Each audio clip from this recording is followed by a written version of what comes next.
English నేర్చుకుని అనర్గళంగా మాట్లాడాలనుకుంటున్నారా? అయితే వెంటనే కాల్ చేసి రిజిస్టర్ అవ్వండి. ఏదైనా ఒక చిన్న సిరీస్ స్టార్ట్ చేద్దామండి. 2 భాగాలు కథ చెప్తామా? ఓకే. ముగ్గురు పెళ్లి కొడుకులు. ఓహ్! బావుందండి.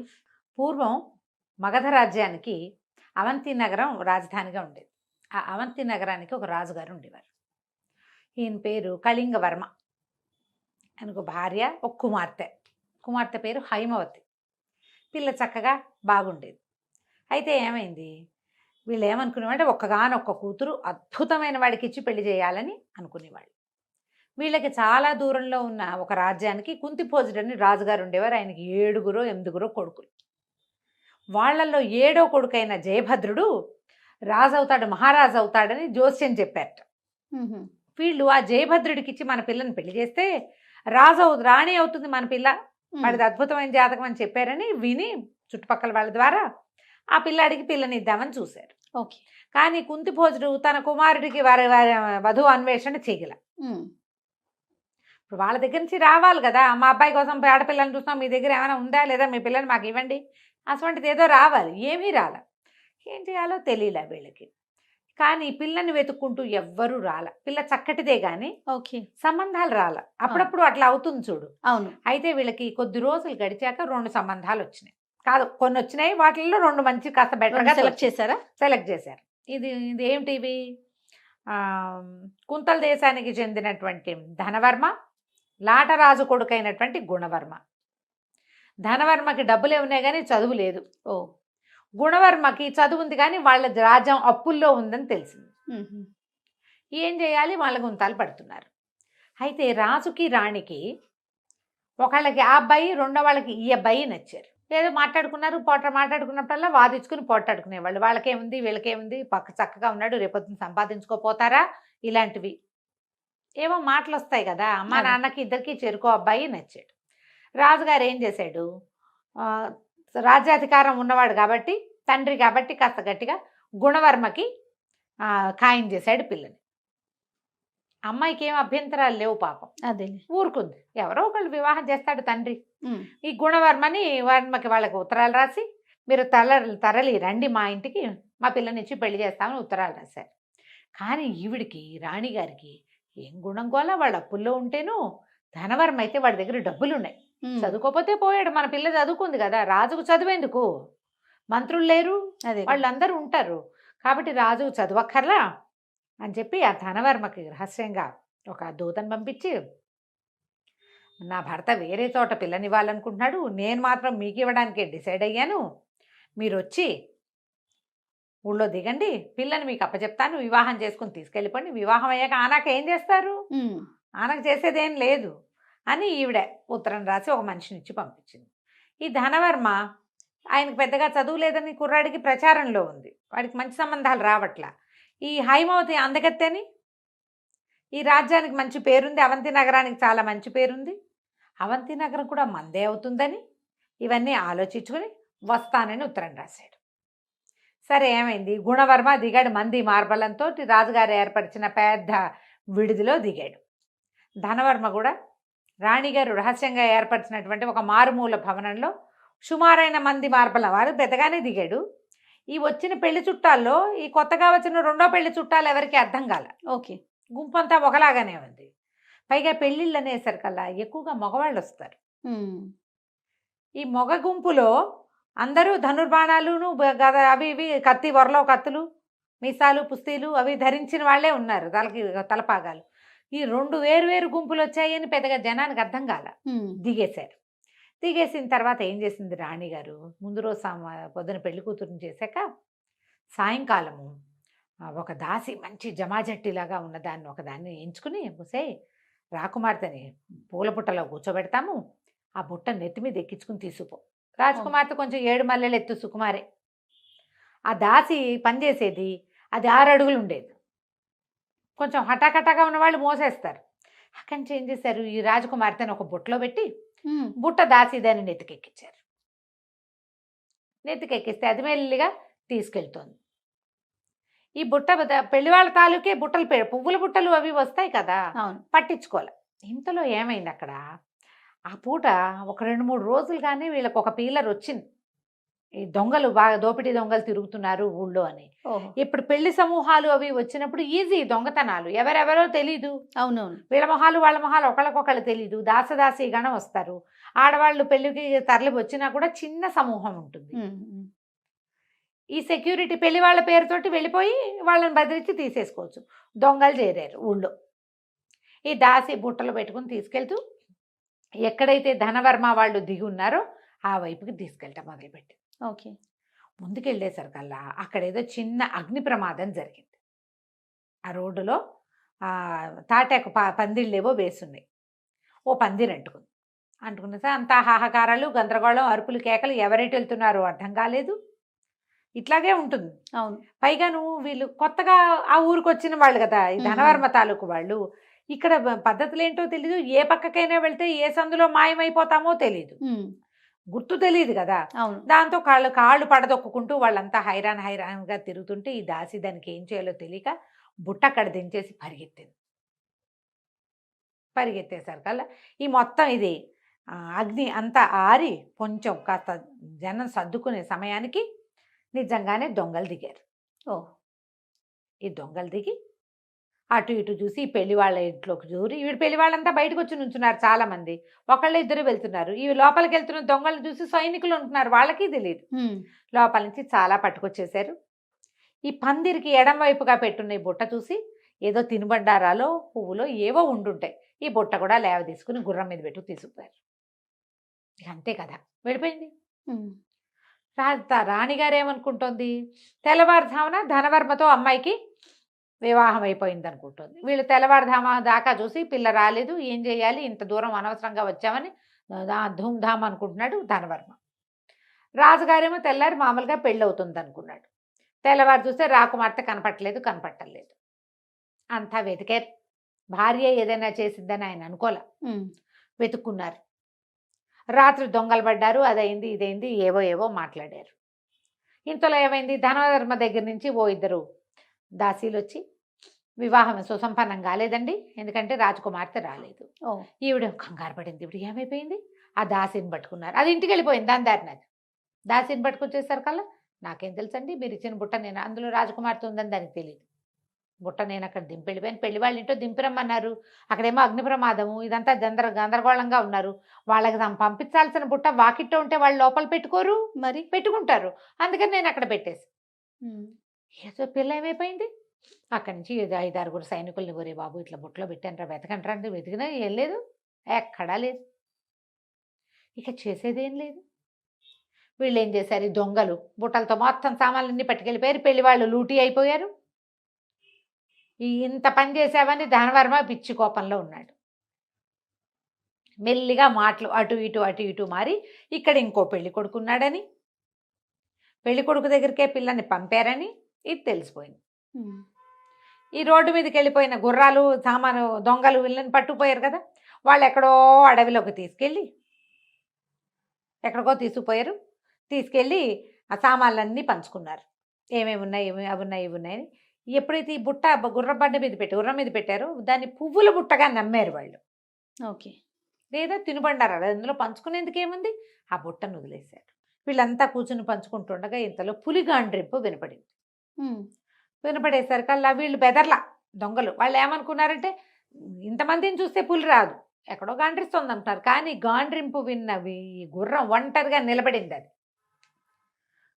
సామాన్లు కూడా ఉన్నాయి పైన. బెదిరి పరిగెత్తి ఎక్కడ పరిగెత్తిందో, ఎట పడితే అట్ట పరిగెత్తేసేసి ఎక్కడో తన మీద ఉన్న ఆ బుట్టని వదిలేసింది. అది ఆ బుట్ట కాస్త పడిపోయింది. పక్కకు పడంగానే ఈ అమ్మాయి లేచి కూర్చుంది అందులో ఇచ్చి. రాత్రి కొంత మటుకు వచ్చింది, అక్కడ మెలకుగానే ఉంది. తల్లి కూర్చోబెట్టింది. తెల్లవార్లు ఎక్కడికో వదిలే గుర్రం మీద ఇట్లా కదులుతుంటే నిద్ర రాదు, కూర్చుని నిద్రపోయింది. ఇప్పుడు మేలుకు వచ్చింది. తల కింద టాప్మని తగిలేసరికి లేచి చూసుకుంటే నట్ట అడవిలో. ఏం చేయాలో తెలియలే. ఇంతలో ఏమైంది, ఈ పులి భయానికి పరిగెత్తింది కదా, ఆ పక్క నుంచి సడన్గా అడవంతా నిశ్శబ్దంగా అయిపోయింది. పులి వస్తోంది. బెదిరి బిక్క చచ్చి నుంచి ఒక ఆటవికుడొకడు ఆ పక్క నుంచి వస్తూ, పులి కోసమే వస్తున్నాడో వాడు లేడి కోసం వస్తున్నాడో, 2 బాణాలు వేసి పులిని బెదిరించాడు. పులి కాస్త పారిపోయింది. అతని దగ్గరకు వచ్చి ఎవరమ్మాయి నువ్వు ఏమిటి అని అడిగాడు. అడిగితే అమ్మాయి బెబ్బా బెబ్బా మమ్మాయి అంది. తనకి తెలీదు ఏం జరిగిందో. ఏదో పిల్ల ఏమో పెళ్లి కూతురు వేషం, నిన్న పొద్దున పెళ్లి కూతురుని చేశారు కదా, సరే రామ్మా మా ఇంటికి వెళ్దాం, రేపు పొద్దున్నే చూద్దు కానీ ఎక్కడికి వెళ్ళాలో చూద్దు కానీ ఆ పిల్లని వెంబడబెట్టు తీసుకెళ్ళాడు. ఈ ఆటవికుడి పెళ్ళాము మామూలుది కాదు, తాటకి అది. ఆ వెనకాల వచ్చిన పెళ్లి కూతురుని చూడగానే అవురవురా నువ్వు అడవికి వెళ్ళి నువ్వేదో తెస్తావనుకుంటే పెళ్లి కూతురిని వెంబడి పెట్టుకొచ్చావా? తిండి తిప్పలు ఏమైనా తెచ్చుకురావద్దు, నీకు లేదు కుందేలు లేదు, ఈ పిల్లని ఎక్కడి నుంచి తెచ్చావు, దీనికోసమే నువ్వు అడవిలోకి వెళ్ళావంటే కాదే అని వాడిని ఎత్తి మొత్తుకున్నా అది వినలా. తెల్లగా తెల్లారిపోయింది. వచ్చిన ఆ మొత్తం ఆటవికల కుటుంబాలన్నీ చేరేసరికల్లా వాళ్ళందరూ గట్టిగా మొగుడు పెళ్ళాన్ని కేకలేశారు. ఎవరమ్మా అంటే ఇదేం చెప్తుంది ఈ పిల్ల, నేను రాజుగారి అమ్మాయిని, ఎలా వచ్చానో నాకు కూడా తెలీదు అనేసరికి వీళ్ళంతా అన్నారు ఈ పిల్ల వల్ల తగాదా వచ్చింది, మర్యాదగా ఒప్పుకో అంటే కాదు నాకే వ్యామోహం లేదు, నాకు తెలీదు, నేను అక్కడ కనపడింది తీసుకొచ్చాను, పిల్ల అడవిలో అన్యాయం అయిపోతుందని తీసుకొచ్చానంటాడు వాడు. బావిలో దింపేయాలి ఈ పిల్లని పెట్టారు. అయ్యో బావిలో తోసేస్తాం అంతే. ఇంకా అయ్యో పాపం అంటున్నాడు ఇతను. నువ్వు అయ్యో పాపం అన్నా అంటే నువ్వు వ్యామోహంతో తెచ్చానని ఒప్పుకో అనేసరికి కాదన్నాడు. అయితే సరే పిల్లని నూతిలో దోసేస్తే గొడవ వదిలిపోతుంది అని చెప్పి ఆ పెళ్లి కూతురుగా ఉన్న ఈ పిల్లని వెంబడ పెట్టుకుని అడవిలో ఒక పాడుబడిన నూతిలో తోసేశారు. ఆటవికులు కదా, దేంతో గొడవ వస్తే దాన్ని తోసేయాలి అంతే మరి లెక్క. తోసి పారేసి చేతులు దులుపుకుని వాళ్ళ దారిని వాళ్ళు వెళ్ళిపోయారు. దొంగలకు కూడా తమ రాజకుమార్తెను తెచ్చామని తెలియదు, మోసుకొచ్చిన దానికి కూడా తన రాజకుమార్తెను తెచ్చానని తెలియదు. బాగుంది. ఇందులో పడిపోయి ఆ పడిపోయిన పిల్ల ఢామని కిందకి వెళ్ళిపోలే, ఏవో అల్లిబిల్లిగా చెట్లు అవి ఇవి అల్లుకుని ఉన్నాయి లోపల. ఒక చెట్టు మీద పడింది. పైనుంచి కొన్ని ఊడలు లాంటివి వేళ్లాడుతుంటే ఆ ఊడ పుచ్చుకుని అట్లా వేళ్లాడుతూ దాని మీద ఉండిపోయింది ఈ అమ్మాయి. ఓ పూటంతా గడిచిన తర్వాత అట్లాగే ఉంది. మరి ఏం చేస్తుంది, ఆకలి శోష వస్తోంది, దాహానికి నీరసం వస్తోంది, నిద్ర ఏం చెయ్యాలో తెలీదు. అట్లాగే వేళ్లాడుతూ ఉండి మెల్లిగా ఎప్పుడో ఒకసారి తలకాయ పేకిస్తే ఎవరో ఒక మొహం కిందకి చూస్తుంది. నూతులోకి చూస్తున్నారు ఎవరో, కేకలు పెట్టింది రక్షించండి అంటే ఈసారి మళ్ళీ ఆటవికలు వచ్చి పైనుంచి ఇది ఇంకా చావలేదని 4 రాళ్ళు పైనుంచి పడేస్తే ఏమవ్వాలి. కానీ వచ్చింది ఆటవికుడు కాదు, వీడు ఒక రాజకుమారుడు. ఓహో. అతను ఏం చేశాడు, గుర్రం ఏదో వేసుకొచ్చాడు, గుర్రపు కళ్ళేలకున్న తాడి వేసి ఆ పిల్లని పైకి లాగి కూర్చోబెట్టి ఎవరమ్మాయి ఏంటంటే వాళ్ళ పెళ్లి కూతురు వేషం, ఆ మొహం అంతా జుట్టు గిట్టు అంతా పోయి కాళ్ళ కాటికి అదంతా కరిగిపోయి లోపలికి పడేసరికి చిన్న పొన్న దెబ్బలు కూడా తగిలినాయి. ఆ అమ్మాయి ఏం చెప్పిందంటే నేనేమో రాజుగారి అమ్మాయిని, మరి నిన్న నాకు పెళ్ళి, మా నాన్నేమో ఒక పెళ్లి కొడుకుని తెచ్చాడు, మా అమ్మ ఇంకో పెళ్లి కొడుకుని తీసుకొచ్చింది, వీళ్ళిద్దరూ కాదు 3వ పెళ్లి కొడుకు ఎవరో ఉన్నారు, ఆయన ఎవరో నాకు తెలీదు, నా పరిస్థితి ఏమో ఇలా అయింది, నేను ఇక్కడ పడిపోయాను, ఆటవికులేమో నన్ను ఇక్కడికి దోసేశారు అనేసరికల్లా అతను అన్నాడు నువ్వెవరు అని అడిగింది. నా పేరు జయభద్రుడు అని చెప్పాడు. కుంతిభోజన మహారాజు కుమారుణ్ణి, నేను అడవిలోకి వచ్చాను, దారి తప్పిపోయా, మా సమూహం అంతా ఎటో వెళ్ళింది, మంచినీళ్ళు తాగుదామని నువ్వు దగ్గరకు వచ్చాను, నేను వంగి చూశాక నాకు అర్థమైంది ఇది పాడుపడి నువ్వు, ఇందులో నీళ్లు లేవు, పెద్దగా ఏం లేవని, సరే నేను నీకు సహాయం చేస్తాను, పద మనం మీ ఊరు వెళ్దామన్నాడు. సరే వాళ్ళ ఊరు వెళ్ళడానికి బయలుదేరారు. తర్వాత ఏమైందో మనం వచ్చే భాగంలో తెలుసుకుందాం. తప్పకుండా రమ్మగారు. నమస్తే. నమస్తే జయ.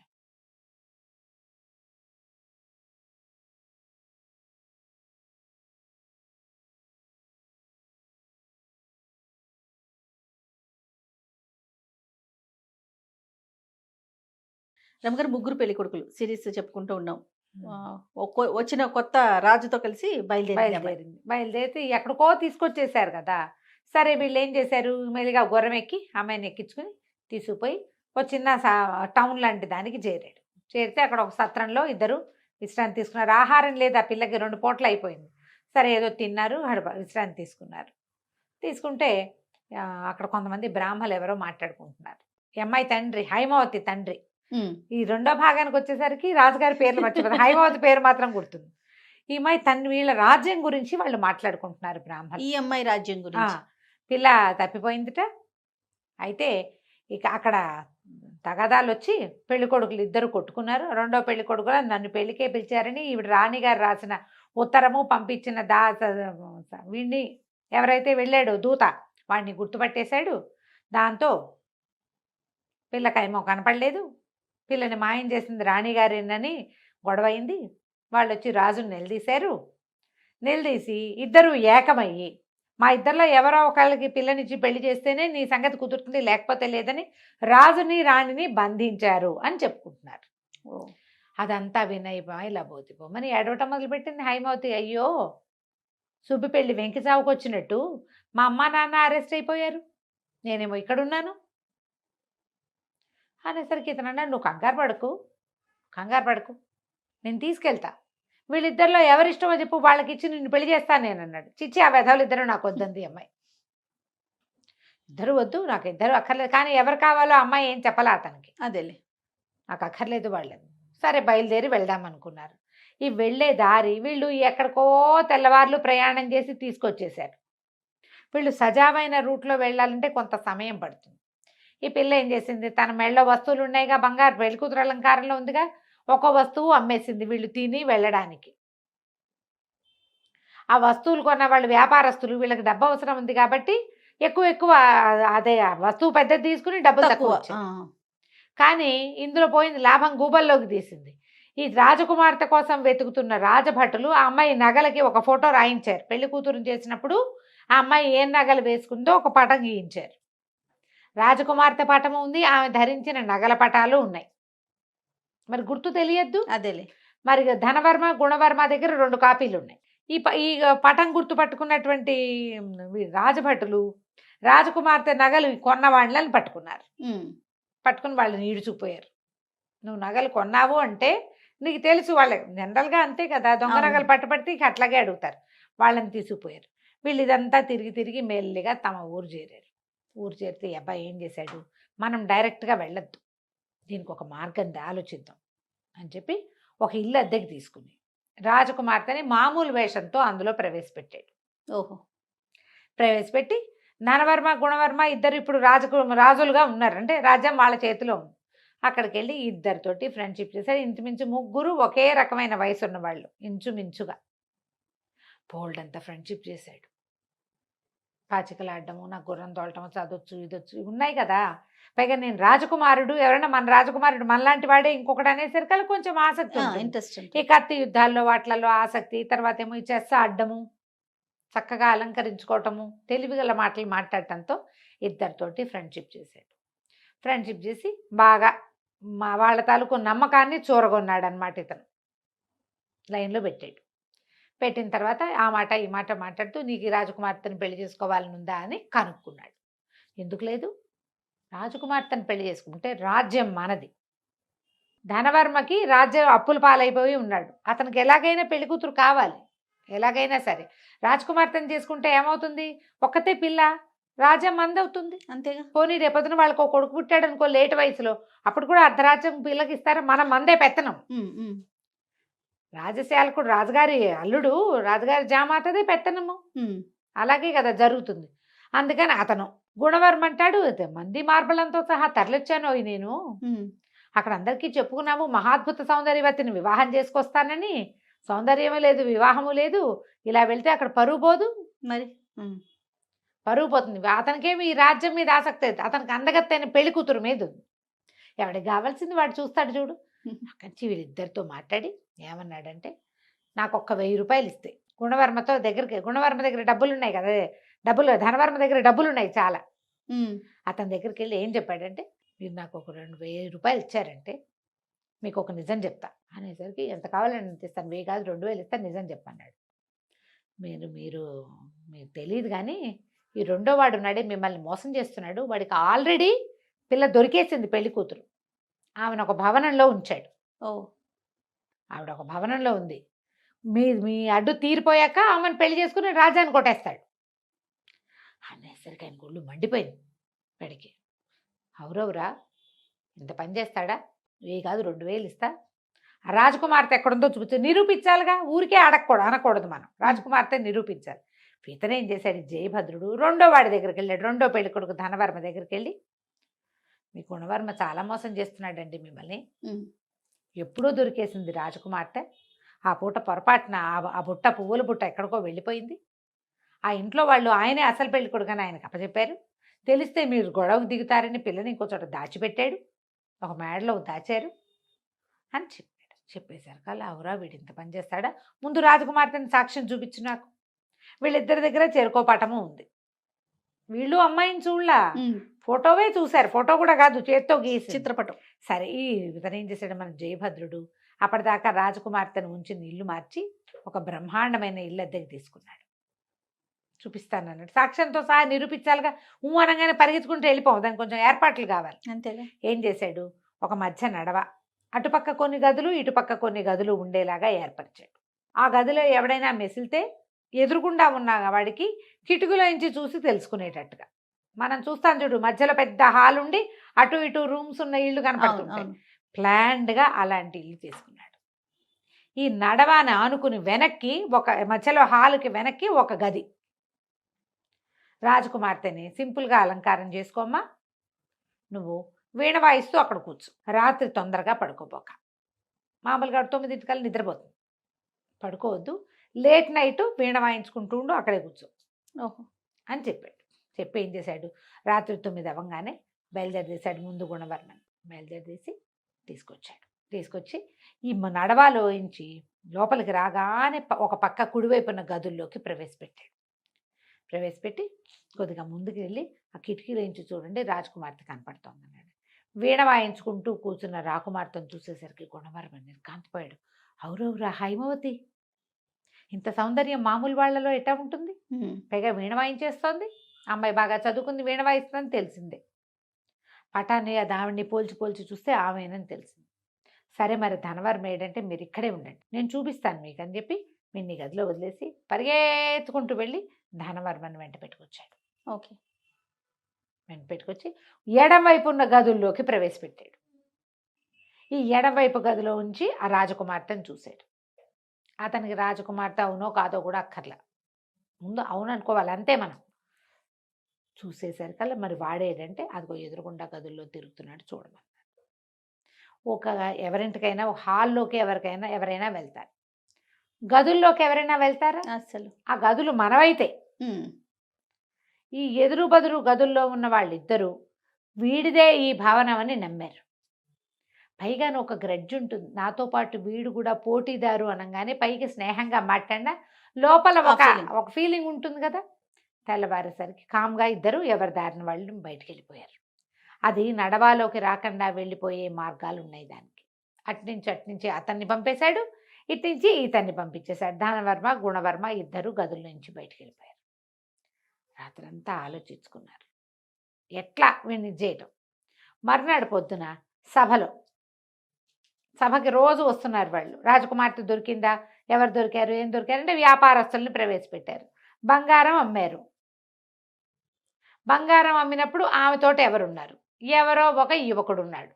వీళ్ళిద్దరికి ఏమనిపించింది, వీడేనేమో అనిపించింది ఎవరికి వారికి. కానీ నువ్వేనా అని అడగరు కదా. ఇవి ఓపెన్గా మాట్లాడుకుంటే ఒక రకంగా ఉంటాయి, నాలో నేను మాట్లాడుకుంటే ఇంకో రకంగా ఉంటాయి. అదే కదా. ఒకళ్ళొకళ్ళు చూసుకున్నారు. ఒక స్ఫురద్రూపి యువకుడు ఉన్నాడు, గుర్రం వేసుకున్నాడు. అమ్మాయి అతనితో పాటు గుర్రం ఎక్కిందంటే వీడితోటేని ఒకళ్ళనొకళ్ళు తిట్టుకున్నారు లోపల. అక్కడి నుంచి సరే రాజకుమార్తె ఎక్కడైనా వెతికి పట్టుకుంటాము, ఆమెను వివాహం ఆడి తీరుతాము, మా ఇద్దరిలో ఎవరిని వివాహం చేసుకోవాలో ఆవిడదే అవకాశం అని ఘోషణగా చెప్పారు. చెప్పిన తర్వాత మేమిద్దరం మిత్రులుగా ఉంటామని ఒకళ్ళనొకళ్ళు కావలించుకుని బాకులతో ఒకళ్ళనొకళ్ళు పొడి చేసుకున్నారు. ఇద్దరు వాడిని పొడి చేద్దామని వీడు అనుకున్నాడు, వీడిని పొడి చేద్దామని వాడు అనుకున్నాడు. కావలించుకున్నారు. లోపల నుంచి కైజారు తీసి వాడు ఆ పక్కన వీడి పక్కన పొడుచుకున్నారు. కెవ్వుమని అంతా నెత్తురు కేకలు. ఇంకేముంది, ఆ రాజభట్లు వాళ్ళు వీళ్ళు అధికారులు అందరు లేచి వచ్చి చూస్తారు కదా, ఇద్దరు కిడ్నీల దగ్గర పొడి చేసుకున్నారు. బతికే అవకాశం లేదు.